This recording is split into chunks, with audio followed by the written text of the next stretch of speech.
13 terrorist attacks in this country in the past 4 years. A series of terrorist operations has hit a number of European capitals in less than a year. The latest was the terrorist attack targeted the British capital of London, killing 4 people, including a police officer near the British Parliament. From 2016 until 22 March 2017, Europe witnessed 9 different terrorist attacks, killing a total of 129 people and injuring 509 persons in attacks that shook Europe. According to the timeline of the attacks in France, Nice witnessed the first of these attacks on July 14, 2016, as 84 were killed and 100 others were injured after a bus driven by a terrorist ran them over during celebrations of the National Day, Bastille Day, while the stampede dragged on for 2 kilometers. Within less than a month, France was shook by the second terrorist attack on June 13, 2016, in the area of Magnanville, as a terrorist stabbed a number of people, killing a police officer and a lady, while police eliminated the perpetrator. A third attack by terrorists took place on the 26th of July 2016, when 4 priests and a worshipper were slaughtered in the city of Saint-Étienne. The fourth attack to hit France was on February 3, 2017, as terrorists attacked the Louvre Museum in the French capital of Paris. Meanwhile, in Germany, authorities were on high alert on July 18, 2016 in Munich, as terrorists attacked commuters on a train in the south of Bavaria with a knife and an axe, severely injuring 4 people. The second attack took place on July 22, 2016 in Munich, as 8 people were killed and dozens injured in a mall shooting in the city. On December 19, 2016, the German capital of Berlin witnessed its third attack when a truck ran over a crowd of people in a Christmas market, killing at least 12 people and injuring 50 others. Belgium had its own share of terrorist operations, as terrorism targeted a number of areas in the Belgian capital of Brussels on March 22, 2016. 3 explosions shook the city, 2 in the Brussels International Airport, in addition to another in a metro station, killing 35 people and injuring about 300 others. After the recurring terrorist attacks in Europe, it was expected that a terrorist attack will take place in London, which observers consider a capital for extremists, as those who leave their snakes in the backyard will wait to taste its poisonous fangs.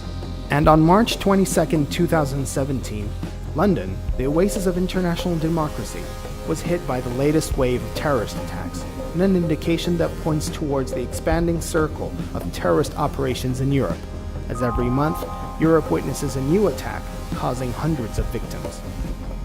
At first glance, the latest terrorist attacks seem unconnected, as melee weapons were used in some, run over by cars in others, and bombings in other attacks. But the connection here is the extremist radical thought that the terrorists follow. As the infiltration of terrorist groups in Europe became more evident, and looking at the terrorist map inside Europe, European capitals are the primary and safe haven for the different elements of leaderships of terror groups, in addition to being the hub of extremist organizations, the Muslim Brotherhood. Despite ISIS announcing the responsibility for the London attacks, fingers point towards the MB where an attack takes place, as it's the connection between the action and the performers. The literature of the Brotherhood provides, until now, all the terrorist organizations with its extremist platforms, while the road of the MB, Sayyid Qutb, is the compass for all terrorist organizations. كتابات سيد قطب اللي بتدعو لجاهلية المجتمع وأن احنا في العصر المكي والعزلة الشعورية والنظر على أو التشكيك في إسلام جموع المسلمين، فبالتالي هذه المنظمات مع حماسها ومع إخلاصها لفكرها إنها تحمل أفكار غريبة على المجتمع المسلم. الأفكار المتشددة بتقوض أي حركة تشمل جمهور المسلمين أو عامة المسلمين، بل أنها تضر الإسلام ككل، كما أضرت حركة الخوارج الأولى بقتل سيدنا علي بن أبي طالب وإنهاء الخلافة الراشدة، وظلت شوكة في ظهر كثير من الدولة الأموية والدولة العباسية. هل الإخوان متحالفين مع داعش ولا بيستخدموا تنظيم داعش لإثبات أنهم معتدلين. الإخوان حساباتهم تختلف من مكان إلى مكان. الإخوان هم في تونس معروفين، الغنوشي وجماعة النهضة إخوان إخوان إخوان، هم لا ينكرون ذلك. يختلفوا شوية مع مكتب الإرشاد، يختلفوا شوية مع كذا، ولكن لا زالت رائحة الإخوان تفوح منهم بغزارة. لكن إخوان ليبيا باليقين وعلنا يتعاملون مع داعش والقاعدة. مرشد جماعة الإخوان في ليبيا هو أحد أركان الثلاثي الذي يمثل القوى المتأسلمة في ليبيا، وهو الذي حفز هذا الثلاثي إلى أنه ينقل نشاطه من سيناء إلى أرض الوادي، إلى مصر. ينقل من سيناء، من جبل الحلال والمناطق دي، ولكن إلى أرض الوادي. هم اللي كانوا في قضية الهجوم على السجون والإفراج عن مرسي والإفراج عن أعضاء حزب الله، ثم كانوا أساسا في قضية اغتيال النائب العام.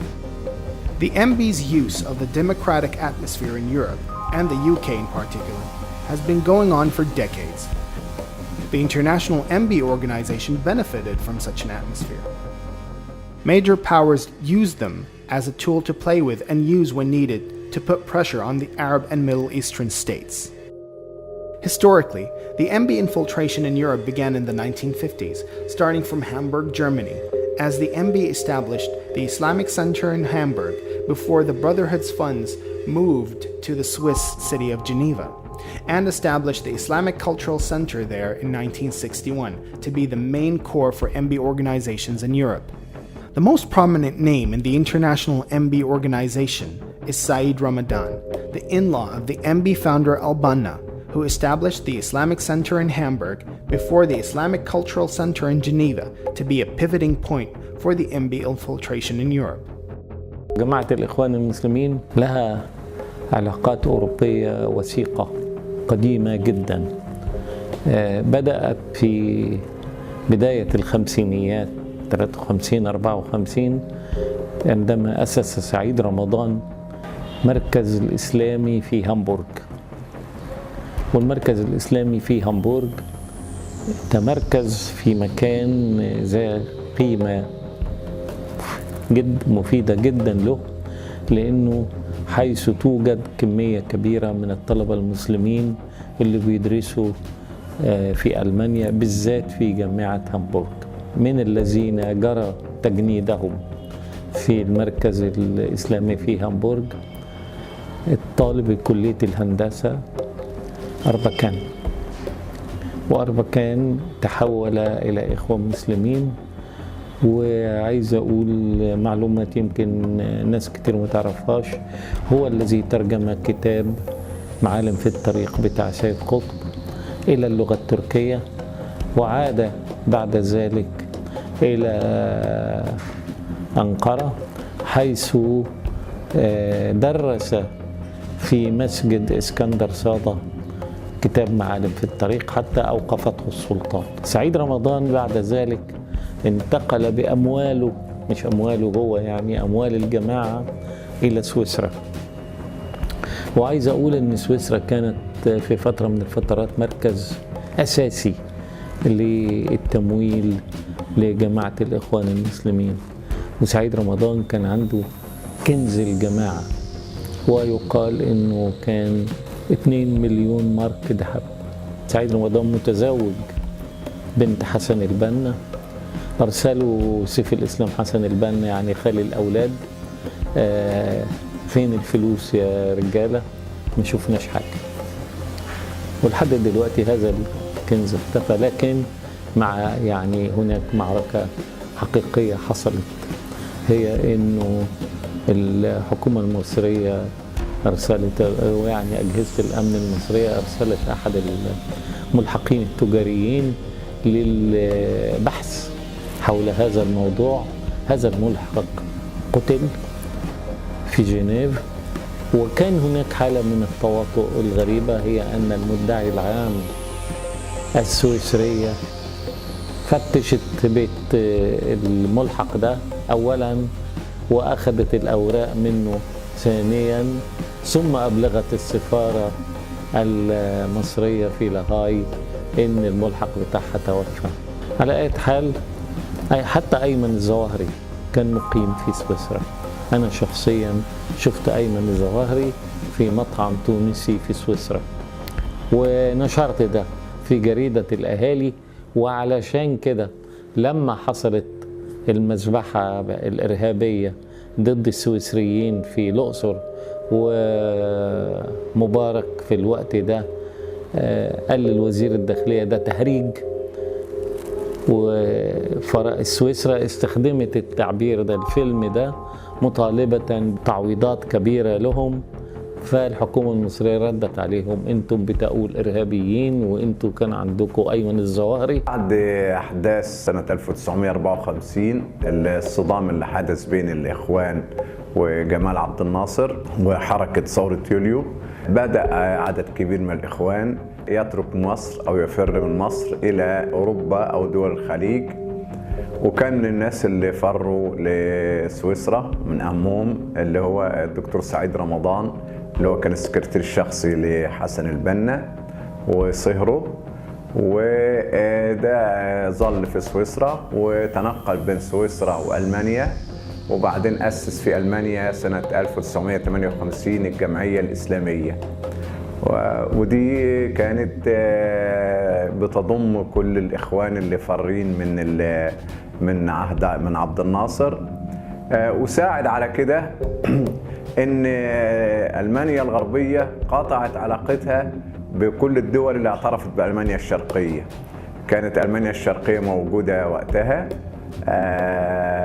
تبع المعسكر حلف وارسو المعسكر الروسي، فألمانيا الغربية قطعت علاقتها بمصر وسوريا لأنهم اعترفوا بألمانيا الشرقية كدولة، وبدأت تأوي اللاجئين السياسيين المصريين أو السوريين، واللي كان أغلبهم طبعا إسلاميين من جماعة الإخوان، سواء كانوا من مصر أو من سوريا في ألمانيا. In the first phase of the infiltration, the group used Europe as a platform to attack Arab regimes, as MB focused their expansion on three main countries: France, Germany, and the United Kingdom.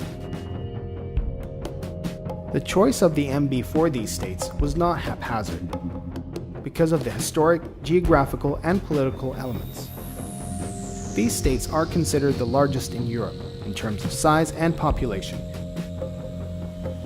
in addition to being hosting centers for the Muslims coming from Arab and Islamic states, due to the cultural influence it had, for it transformed these states to a base for the MB to conquer Europe according to their literature. ولكنهم فقدوا إخصابهم ويبحثون عن إخصاب عندنا ننجب منهم لأننا سوف نفتح بلادهم. خذوا اللاجئين سنطلبهم منكم قريبا. The UK has transformed into a playfield for the MB's terrorist activities. In 1997, it founded the Muslim Association of Britain, led by Kamal al-Hilbawi, former MB spokesman in Europe, which was the launching point for the MB's activities in European states. Generally, the MB activities in the UK are based on structures and establishments, as the MB leaders in the UK control 13 organizations in London alone. The MB planted the first devil's seed to infiltrate the European societies in 1989 via establishing the Federation of Islamic Organizations in Europe, which took the UK as its temporary headquarters.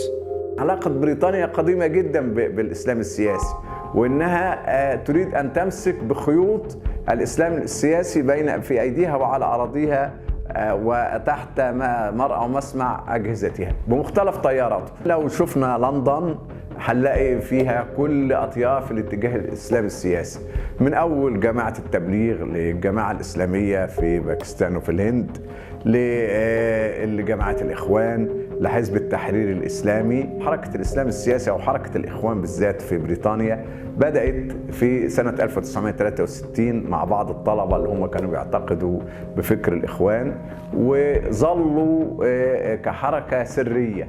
يعني ظلوا في بريطانيا كحركة سرية من سنة 1963 إلى 1998. أعلنوا بقى عن نفسهم وسموا نفسهم الرابطة الإسلامية بأوروبا. بريطانيا تأوي كل أطياف الاتجاه السياسي الإسلامي وبتستغله في عدة أشياء. هي عارفة أن العقيدة السياسية الإسلامية عقيدة مؤثرة في العالم العربي والعالم الإسلامي. أولا هي إما بتوجهها بطرق خفية، إما بتستخدمها في الضغط على الحكومات العربية، أو بتقدر تعرف أخبار العالم العربي والإسلامي من الداخل من هذه المنظمات المتغلغلة في العالم العربي كله. بريطانيا الاتجاه الإسلامي السياسي بالنسبة لها ركيزة من ركائز السياسة الاستراتيجية البريطانية. لندن أحد أهم العواصم الأوروبية بالنسبة للإخوان المسلمين، وعايز أقول إن الإنجليز هم أكتر ناس يعرفون جماعة الإخوان ويدرسون جماعة الإخوان وعندهم وثائق جماعة الإخوان، والوثائق دي موجودة لمن يريد أن يعرف كل أسرار جماعة الإخوان، بما فيها تمويلهم من هتلر، بما فيها علاقتهم بالنازي. يروح إلى المتحف البريطاني، فايل يدور على فايل 371 ايجيبت اند السودان، والارقام بتاعت الوثائق المهمه موجوده عندي حتى. لكن الانجليز هم اكتر ناس يعرفون تاريخ جماعه الاخوان واكتر ناس تعاملوا مع جماعه الاخوان. لندن ليه مقر رئيسي لان لندن عاصمه الكومنولث، وعندك باكستانيين وبنجلاديشيين وهنود وكذا من مختلف بلاد الكومنولث، وإنجلترا هي التي تفتح صدرها لهؤلاء لأن هم رعايا الكومنولث. لكن علاقتهم بالإخوان هي علاقة قديمة جدا جدا منذ نشأة جماعة الإخوان. In Germany, the MB used mosques to promote its terrorist literature, starting from Munich Mosque, and depended on three main establishments: the Central Council of Muslims in Germany, the German Islamic Foundation, and the Voice of German Muslims.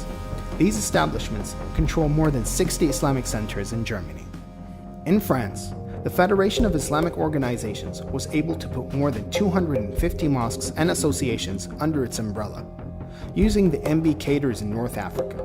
This allowed the Federation to spread its influence on a large segment of French Muslims in many cities and counties. The Federation of Islamic Organizations in France established a number of schools with a mission to produce an Islamic elite inside France.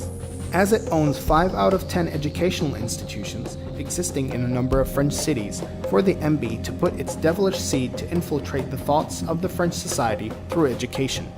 The MB was not only suffice with its leadership establishments, but it went to conquer the thoughts of Arab and European youth.